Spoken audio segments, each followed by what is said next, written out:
तो last time जो है ना हमने चैप्टर को स्टार्ट किया था कंट्रोल एंड कोऑर्डिनेशन के बारे में, और उसके बाद हमने थोड़ा सा पढ़ा था एनिमल नर्वस सिस्टम के बारे में, जिसमें हमने पढ़ा था रिफ्लेक्स एक्शंस के बारे में और रिफ्लेक्स आर्क के बारे में।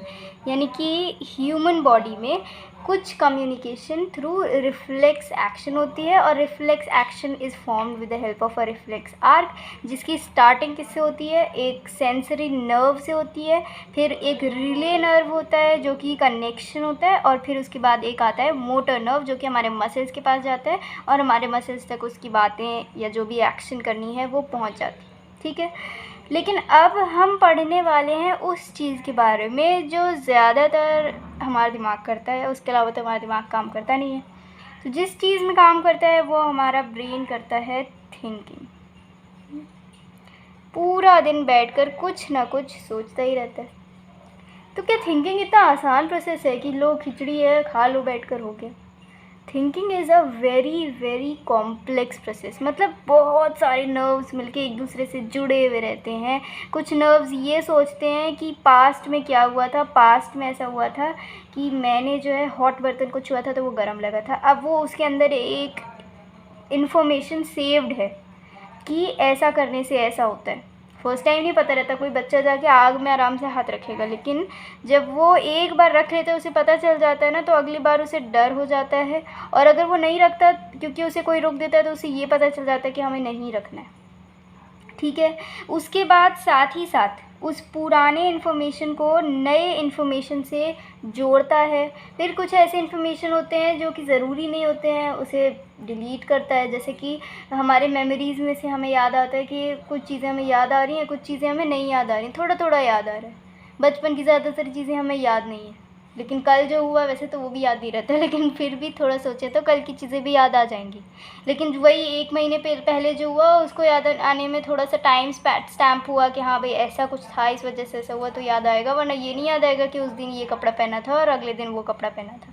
तो ब्रेन हमारा कुछ चीज़ों को डिलीट करता है, कुछ चीज़ों को रिसाइकल बिन में डालता है कि हो सकता है इन्फॉर्मेशन काम आए, नहीं आएगा तो बाद में डिलीट हो जाता है।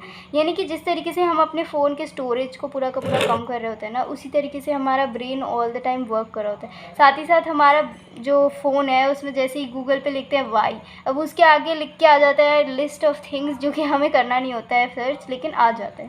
तो यानी कि हमारा फ़ोन हमें रिकमेंड कर रहा होता है कि हमें ये चीज़ें जाननी है। उसी तरीके से हमारा ब्रेन हमारे पास्ट एक्सपीरियंसेस से हमें आगे क्या करना है उस पर रिकमेंड भी करता है कि हमें ऐसा करना चाहिए और ऐसा नहीं करना चाहिए। साथ ही साथ हमारा ब्रेन जो है वो हमें कुछ ऐसी चीज़ें होती हैं जो अनएक्सपेक्टेड होती हैं, उसमें हमें कैसे फेस करना है वो भी बताता है।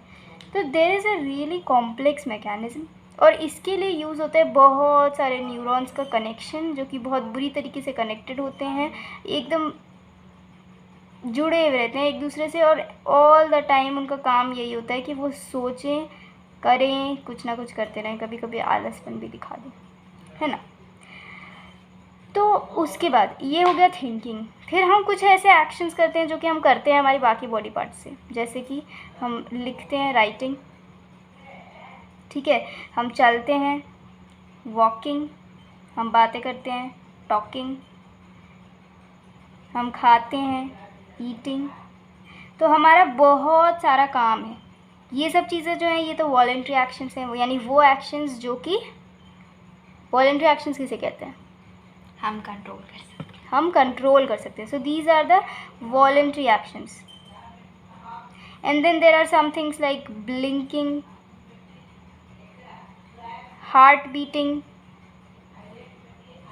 ब्लिंकिंग भी कंट्रोल कर सकते हैं, कंट्रोल भी कर सकते हैं, लेकिन ऑल द टाइम अनकंट्रोल्ड भी रहता है, तो वो एक्चुअली में इनवॉलेंट्री ही है। लेकिन एक ऐसा एक्शन है जिसको हम भी कंट्रोल कर सकते हैं। ठीक है, अगर हम नहीं ब्लिंक कर रहे होते हैं तो हमें बार बार सोचना नहीं पड़ता है कि अरे आँख तुमने 1 घंटे से ब्लिंक नहीं किया, अब कर लो एक बार ब्लिंक। ना ही हमने हार्ट को बोलना पड़ता है बीट कर लो भाई, मुझे ज़िंदा रहना है, वो करते रहते हैं अपने आप से।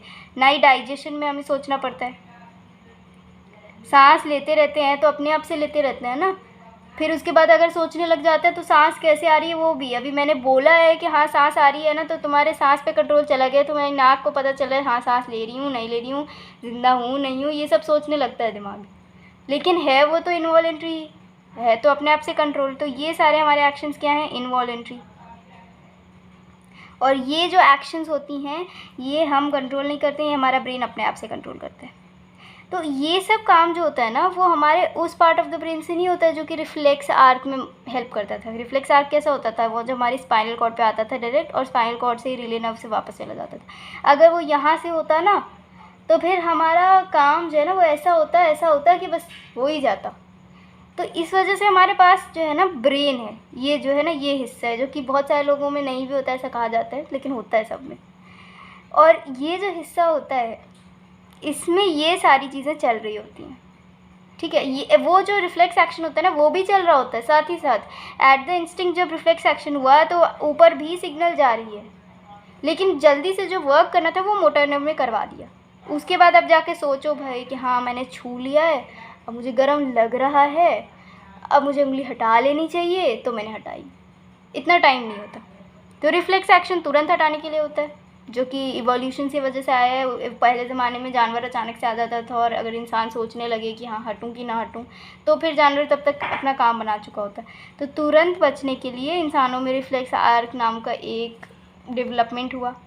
लेकिन ये सब काम जो है ये आराम से ही होते हैं। तो इनको डेवलप किया गया है एक दूसरे कम्युनिकेशन की वे से। तो हमने पहला जो कम्युनिकेशन का वे पढ़ा वो था रिफ्लेक्स एक्शन, और जो दूसरा वे है हम उसे क्या कहते हैं, हम उसे कहते हैं नॉर्मल कम्युनिकेशन, जो कि हमारे ब्रेन में अभी हो रही है, जो कि हम ह्यूमन ब्रेन में पढ़ रहे हैं, ठीक है। तो हमारा ये होता है ब्रेन, ये साइड व्यू है ब्रेन का, ये हम कह सकते हैं कि फ्रंट व्यू है। तो ब्रेन के ना 3 पार्ट्स होते हैं, मोस्ट इम्पॉर्टेंट पार्ट्स। और भी पार्ट्स होते हैं, ऊपर से ब्रॉडली क्लासीफाई किए जाए तो 3 पार्ट्स होते हैं। 3 parts on the basis of their work होते हैं, वो क्या काम करते हैं, फंक्शन करते हैं, उनके बेसिस पे 3 पार्ट्स होते हैं। और 3 पार्ट्स ऐसे होते हैं जो स्ट्रक्चर के हिसाब से होते हैं। स्ट्रक्चर के हिसाब से होता है हमारे ब्रेन में सेरिब्रम, सेरिबेलम और मेड्यूला। और फंक्शन के हिसाब से हमारे ब्रेन के 3 पार्ट्स होते हैं, जो कि हैं fore brain, mid brain and hind brain. अगर हम देखें स्ट्रक्चर के हिसाब से तो जो सेरिबेलम है वो ये वाला पार्ट है, जो ऊपर वाला पार्ट होता है जिसमें इस तरीके का डिज़ाइन होता है। तो हम इसे क्या कहते हैं, हम इसे कहते हैं सेरिब्रम। उसके बाद ये जो छोटा सा अंडे टाइप का पार्ट होता है, जो कि ऐसे यहाँ पे अंडा नहीं लग रहा है लेकिन रफली अंडे जैसा ही होता है, हम उसे कहते हैं सेरिबेलम। और ये जो नीचे का पार्ट होता है, जो कि रूट कह सकते हैं हम अपने ब्रेन का, उसे कहते हैं मेड्यूला, जो कि फिर नीचे से ऐसे स्पाइनल कॉर्ड से कनेक्ट हो जाता है। और जो फंक्शन है उसके हिसाब से हम ब्रेन को डिफरेंट पार्ट्स में जो डिवाइड करते हैं उसमें आता है fore brain, mid brain and him brain. Fore brain ये आगे वाला हिस्सा हो गया जो यहाँ आगे की तरफ है, यानी ऐसे डिवाइड कर दो, ऐसे 2 लाइंस बना दो, ये आगे का हिस्सा है, ये बीच का हिस्सा है, ये पीछे का हिस्सा है। तो थोड़ा सा यहाँ पे ऐसे कि हिंड ब्रेन बिल्कुल यहाँ पे आता है, तो ये बिल्कुल हिंड ब्रेन हो गया, ये मिड ब्रेन हो गया, और ये फिर आ गया पूरा हमारा फोर ब्रेन। इस तरीके से यहाँ से अगर जाएँ तो यहाँ पे फोर ब्रेन, यहाँ पे मिड ब्रेन और यहाँ पे हिंड ब्रेन। तो जो फोर ब्रेन होता है वो उन एक्शंस को कंट्रोल करता है जो कि हमारे सेंस ऑर्गन से रिलेटेड होता है। सेंस ऑर्गन्स में जैसे कि हम टेस्ट करते हैं, हम हियर करते हैं, हम देख भी लेते ही हैं, हम फील कर सकते हैं, और क्या होता है लास्ट वाला, हम सुन सकते हैं। नहीं हो गया, और क्या होता है, टेस्ट, स्मेल कर सकते हैं।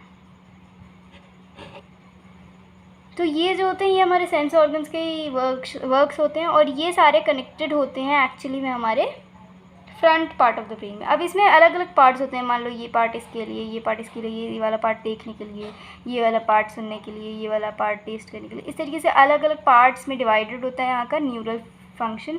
उसके बाद बहुत सारा पार्ट जो होता है वो एक्चुअली में थिंकिंग के लिए होता है, उसमें हमारी इंफॉर्मेशन स्टोर होती है। उसके बाद आता है वो पार्ट ऑफ द ब्रेन जो कि हमारे उन एक्शंस को कंट्रोल करता है जो कि हमारे अंडर में नहीं है, ठीक है। तो वो आता है हमारे मिड ब्रेन में एंड हिंड ब्रेन में।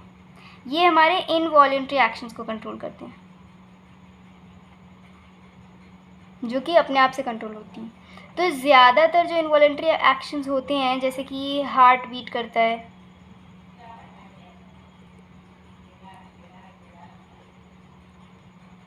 उसके बाद हो गया हमारा एक्शंस लाइक ब्रीदिंग, डाइजेशन,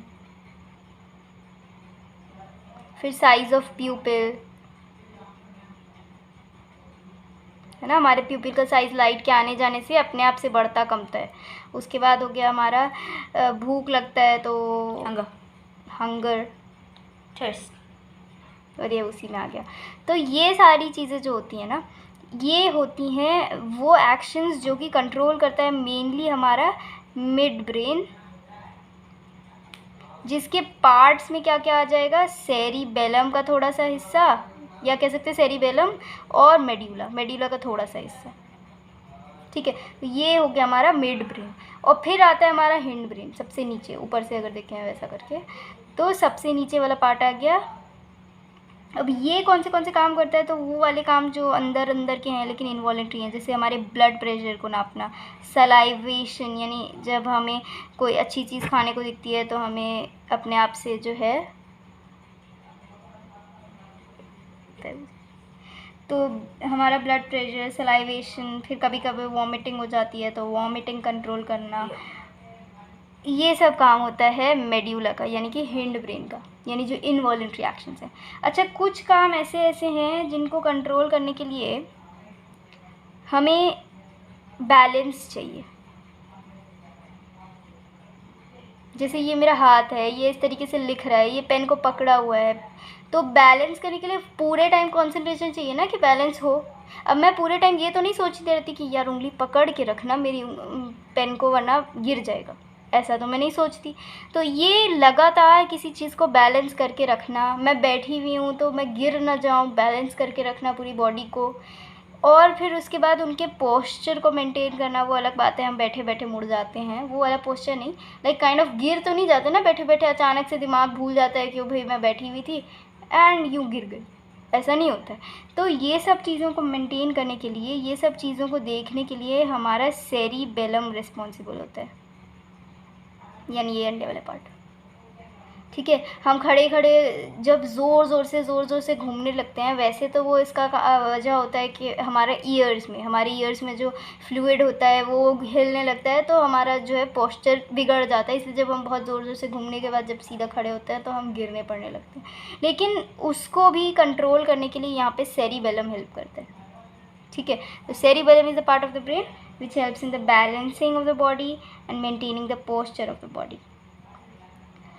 अब ये सारी चीज़ें जो होती हैं ये तो ब्रेन में हो रही हैं, तो बाकी बॉडी पार्ट्स में भी तो जानी चाहिए ना। तो बाकी बॉडी पार्ट्स में जाने के लिए ये छोटू सा मैंने डायग्राम बनाया है दिखाने के लिए कि ये होता है हमारा ब्रेन, ये होता है हमारा स्पाइनल कॉर्ड, और फिर इसमें से अराइज होती हैं नर्व्स।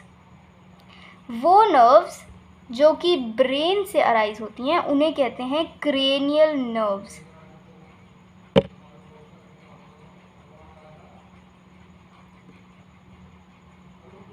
और वो नर्व्स जो कि हमारे स्पाइनल कॉर्ड से अराइव होती हैं उन्हें कहते हैं स्पाइनल नर्व्स। क्या कहते हैं? Spinal nerve. और जो ब्रेन से आती हैं उन्हें क्रेनियल नर्व्स। ठीक है, तो ये आ गई हमारी ब्रेन से और ये आ गई हमारी स्पाइनल कॉर्ड से। स्पाइनल कॉर्ड एक्चुअली में एक बहुत सारे नर्व्स का गुच्छा है, सारे पार्ट्स में से आता है और इस तरीके से एक गुच्छा बना देता है। ब्रेनियल की जगह क्रेनियल लिखते हैं क्या? नहीं, क्रेनियल ही होता है। अच्छा, तो अब हमारे बॉडी में दो सिस्टम्स होते हैं, एक होता है सेंट्रल नर्वस सिस्टम और एक होता है पेरीफेरल नर्वस सिस्टम। पेरीफ्री मतलब तो होता ही है एंड, और ये हो गया सेंट्रल। तो ये जो होता है ये हमारा सेंट्रल नर्वस सिस्टम होता है। Brain and the spinal cord consist of the central nervous system. मैं लिख नहीं रही हूँ पर ये याद रहनी चाहिए। सेंट्रल नर्वस सिस्टम में आता है ब्रेन एंड स्पाइनल कॉर्ड, और उसमें से जितने भी नर्व्स अराइज होती हैं वो आती हैं हमारी पेरीफेरल नर्वस सिस्टम में, यानी पेरीफेरल नर्वस सिस्टम में आता है हमारा नर्व्स। तो ब्रेन से निकलने वाले नर्व्स को हम कहते हैं क्रेनियल नर्व्स, और स्पाइनल कॉर्ड से निकलने वाले नर्व्स को हम कहते हैं स्पाइनल नर्व्स, और यही जाके different parts of the body में कनेक्ट हो जाता है। ये एरोज रिप्रेजेंट करने हैं कि ये हाथ में चला गया, ये नीचे चला गया, ये नीचे चला गया, पैर में चला गया, ऐसे ऐसे हर बॉडी पार्ट में चला जाता है। ये जो ऊपर वाले नर्व्स होते हैं ये कुछ आँख में कनेक्टेड हो जाते हैं, कुछ हमारे भेजे में कनेक्टेड हो जाते हैं, कुछ इधर कुछ पीछे ऐसे। अच्छा, ये इतनी important parts of the brain है, ब्रेन नहीं है, बॉडी है, बहुत important parts of the body है। अगर ये ना हो तो भाई, तो ये सब मतलब इसके बिना जीना, अब ये हो गई डिबेट वाली बात कि जी भी सकते हैं कि नहीं। तो इनको कोई प्रोटेक्शन के लिए चाहिए, तो हमारे बॉडी में इनको प्रोटेक्ट करने के लिए पहले तो होता है एक स्कल, यानी कि इसको प्रोटेक्ट करने के लिए स्कल होता है। फिर उसके नीचे हमारे पास एक वर्टिब्रा होता है, वर्टिब्रा यानी स्पाइनल कॉर्ड। पीछे से अगर हम हाथ रखेंगे नेक के नीचे तक तो हमें ऐसे फील होगा कि वो स्पाइनल कॉर्ड है, ऐसे करके। बहुत लंबी होती है, मैंने छोटी सी बनाई है। ये हो गए बोनी टाइप के स्ट्रक्चर्स जो कि हमारे टिश्यूज़ को I mean brain and spinal cord को प्रोटेक्ट करते हैं। और फिर उसके बाद इसके अंदर जो है सैक्स होती हैं, सैक के अंदर फ्लूइड भरी हुई रहती है। वो फ्लूइड हमें शॉक से बचाती है, शॉक एब्जॉर्प्शन से। उसी तरीके से जैसे कि किसी कार्टन में अगर हम किसी बहुत सारे सामान को पैक करते हैं तो उसके साइड में थर्माकोल या फिर डिफरेंट टाइप्स ऑफ चीज़ें जो सॉफ्ट होती हैं उन्हें रख देते हैं, ताकि अगर वो चीज़ें अंदर से बहुत डेलिकेट हैं तो टूट ना जाए। उसी तरीके से हमारा ब्रेन एंड स्पाइनल कॉर्ड को शॉक एब्जॉर्ब करने के लिए, कभी चोट लग गई तो वहाँ तक ना उसका इफेक्ट पहुँचे, उससे बचाने के लिए फ्लूइड्स होती हैं जिससे वो बच सके। एंड देन ये स्पाइनल कॉर्ड होती है जो कि पूरे स्पाइनल कॉर्ड को स्पाइनल कॉर्ड के बाहर वर्टिब्रा होता है जो पूरे स्पाइनल कॉर्ड को बचाता है। अब यहाँ पे मैं एक छोटी सी चीज़ बताऊँगी जो कि बहुत ज़्यादा अंडरस्टैंडिंग के लिए नहीं है, लेकिन एक छोटा सा सवाल दिमाग के एक छोटे से कोने में रह ही जाता है। ये छोटा है? हाँ, ये बहुत छोटा है। इतनी सारी चीज़ों में ये बहुत छोटा है कि ये ब्रेन ये वो काम कर रहा है, इतनी सारे काम चल रहे हैं, आखिर ये अफेक्ट करते कैसे हैं? आखिर हमारा हाथ हिलता कैसे है इनके कहने पर? वहाँ पे कोई बैठा तो नहीं है कि बोल रहा है लो हिलो और हमने हिल दिया। हिला कैसे आखिर? तो हिलने के लिए कोई मैकेनिज्म चाहिए। तो हमने पढ़ा कि नहीं भाई, नर्व्स होती हैं, नर्व्स की जो ये एंडिंग्स होती हैं ये हमारे मसल्स पे आती हैं और हमारा हाथ हिलने लगता है। अरे भाई, ऐसे कैसे हिलने लगेगा? एंडिंग्स आ रही हैं इस तरीके से, इसका मतलब हिलने लगेगा? तो इसमें एक्चुअली में ऐसा होता है कि जब हम जिस भी जगह पे वो एंडिंग्स आ रही हैं उन मसल्स को ध्यान से माइक्रोस्कोपिक लेवल पे स्टडी करते हैं तो हमें पता चलता है कि एक्चुअली में वो जो मसल्स हैं वो मूव करती हैं with the help of change in shape. अब किस चीज़ का शेप बदल रहा है? तो एक्चुअली में बदल रहा है किसी छोटे से प्रोटीन का। यानी हम बहुत डीप लेवल में गए, हम सेल से भी छोटी चीज़ को माइक्रोस्कोपिक लेवल पे देख रहे हैं। हम देख रहे हैं कि प्रोटीन्स जो हैं वो अपना शेप चेंज कर रही हैं। आई मीन प्रोटीन्स का नाम भी होता है, इन्हें कहते हैं actin and myosin. Actin myosin हमने टिश्यूज़ में भी पढ़ा है कि मसल्स के अंदर एक्टिन एंड मायोसिन होती है। एक्टिन एंड मायोसिन तो एक्चुअली में होता है ना कि उनका कुछ इस तरीके से स्ट्रक्चर होता है, डिफरेंट टाइप्स ऑफ बैंड्स होती हैं। जब इन नर्व्स का इलेक्ट्रिकल सिग्नल आता है, इम्पल्स आती है, तो होता ये है कि ये जो डिफरेंट काइंड्स ऑफ यहाँ पे जो ये बैंड्स बनी हुई हैं इनमें से कुछ एक्टिन होती हैं, कुछ मायोसिन होती हैं, कुछ डार्क कलर्ड होती हैं, कुछ लाइट कलर्ड होती हैं, ऐसे इस तरीके से स्ट्रेच करती हैं। इनकी स्ट्रेचिंग की वजह से मसल का साइज़ एक्सपैंड या कॉन्ट्रैक्ट होता है, जैसे पपेट को करते हैं ऐसे ऐसे करते हैं, उनकी हाथें ऊपर नीचे जाती हैं। उसमें हम अपने फिंगर का शेप चेंज कर रहे हैं, लेकिन यहाँ पे हम इस प्रोटीन का शेप चेंज कर रहे हैं। इलेक्ट्रिक सिग्नल की वजह से वो प्रोटीन अपने आप को ऐसे खींचेगी या रिलीज़ कर देगी, और उनके कॉन्ट्रैक्शन एंड रिलीज़ होने की वजह से यहाँ पर change in the muscles shape हो रहा है। इतने से शेप चेंज की वजह से पूरी की पूरी मसल ऐसे हिल जाती है। ये फिंगर यहाँ पे से उठी ना, तो इसका मतलब इसके अंदर कहीं पे वो मसल्स के सेल्स ने जो है अपना शेप जो है चेंज कर लिया और वो उठ गई। फिर उन्होंने अपना रिलीज़ कर दिया, हमारी उंगली वापस आ गई। वैसे ये नॉर्मल पोजीशन ही हो सकता है क्योंकि यूजुअली हमारा हाथ ऐसे होता है, हम खोलते हैं तो बड़ी मुश्किल से ऐसे होता है, फिर देर तक रखो थक जाते हैं, फिर ऐसे हो जाता है। तो नॉर्मल पोजीशन क्या है ये तो देखा जाएगा, पर आगे की स्टडीज़ में हम पढ़ेंगे कि यहाँ पे क्या क्या होता है। बट एक्चुअली में यही है कि ये शेप चेंज कर लेती हैं अपना, इस वजह से ऐसा होता है। अब इसके आगे का यानी कि हम कोऑर्डिनेशन देखेंगे। हमने कंट्रोल देख लिया, हमारी बॉडी में कंट्रोल कैसा होता है। अब कोऑर्डिनेशन कैसा होता है एंड कंट्रोल भी होता है उससे का एक दूसरा पूरा का पूरा हिस्सा। ये जो फर्स्ट सेकंड है ये 2 फर्स्ट हिस्से थे, पार्ट 1। एंड अब आएगा पार्ट 2 जिसमें हम पढ़ेंगे थर्ड वाला, जिसे हम कहते हैं यूजिंग केमिकल्स। तो थोड़ा सा हम पढ़ेंगे कि प्लांट्स में कैसे ये कोऑर्डिनेशन होता है यूजिंग केमिकल्स, एंड उसके बाद हम पढ़ेंगे कि एनिमल्स में केमिकल्स से कैसे कोऑर्डिनेशन होता है।